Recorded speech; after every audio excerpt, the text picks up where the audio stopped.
When I started working at the St. Gertrude Center for Cognitive Recovery, I thought it was just another mental health program, a private clinic handling trauma cases too delicate for public hospitals. They gave me one patient. His name was Miles. He came in pale, nervous, always checking his watch. He said he'd been losing time, blackouts, sleepwalking, gaps in memory. It sounded like dissociation. I'd handled worse. Our first session went as expected. Anxiety assessment, background, grounding exercises. But halfway through, something strange happened.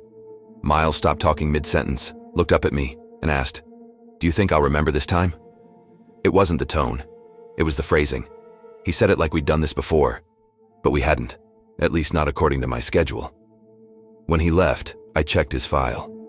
There were no previous notes, but there was an attached folder, encrypted, labeled Prior Observations. I couldn't open it. The next week, Miles returned. This time, he placed his phone on the table and said, "I'm recording this, for my memory." I didn't object. But later that night, I got an email from my supervisor marked confidential. "If he starts recording again, let him. Do not interfere. Observe only." I didn't understand. We were therapists, not researchers. Over the next few weeks, his symptoms changed. He stopped talking about panic attacks. Instead, he began asking questions about me, things I'd never mentioned, where I lived, what my real name was. Once he asked, "Do you ever dream of the forest painting on your wall?"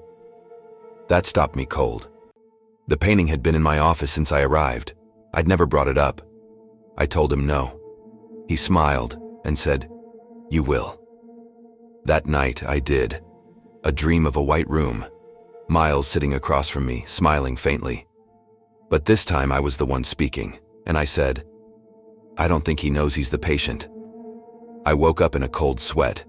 My phone was on, recording. The timer was running backward. I deleted it, or tried to. The file name changed before my eyes. Session 4, tomorrow. The next day, Miles didn't show up for his appointment. When I checked the front desk, they said he'd never been a registered patient here. There was no record of him, no intake form, no payment, nothing. But when I went back to my office, his phone was sitting on my desk, unlocked, recording. I pressed play, static, then breathing, and then my own voice, whispering, "Do you think he'll remember?" A second later, Miles's voice replied, "He already has." I froze. My phone buzzed.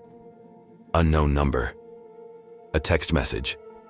"End of observation phase. Prepare for transfer." Before I could respond, the office lights flickered. The foggy forest painting on the wall was moving.